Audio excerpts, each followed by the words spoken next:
وہیں اسلامی اسکالر مولانا صوفیہ نظامی نے کہا کہ اس ملک میں یکساں سول کوڈ کے علاوہ کئی دیگر مسائل ہیں جس پر حکومت کو غور کرنے کی اشد ضرورت ہے۔ مسلم پرسنل لا بورڈ نے جو بات کہی ہے وہ بالکل مناسب بات ہے۔ آپ دیکھیں گے کہ اس ملک کے اندر بہت سے مسائل ہیں جس پر سرکاروں کو غور کرنے کی ضرورت ہے۔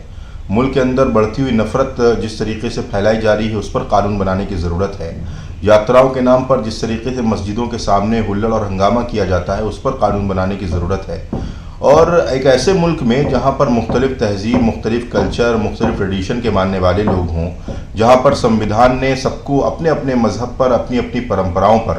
عمل کرنے کی پوری آزادی دی ہو اور حق اور اختیار دیا ہو، ایسے ملک میں اگر ایک سمویدھان بنانے کی بات کی جائے اور ایسا یونیفارم سول کوڈ جس کا کوئی خاکہ بھی آپ کے پاس نہ ہو، تو کہیں نہ کہیں یہ اس بات کو درشاتا ہے کہ آپ صرف اور صرف ایک پولیٹیکل اسٹنٹ کے تحت اس کو استعمال کرنا چاہتے ہیں۔ آل انڈیا مسلم پرسنل لا بورڈ نے جس باتوں کی طرف اشارہ کیا ہے وہ بالکل مناسب بات ہے، اور کوئی بھی ہندوستانی جو اس ملک کے سمویدھان پر بھروسہ رکھتا ہے اس کے لیے بھی یہ بات ہے کہ ایسے بھی کسی بھی قانون کا جو ہمارے university in diversity in unity کو ختم کرنے والا ہو، اس کے خلاف کھڑے ہوں اور اس کے خلاف آواز بلند کریں۔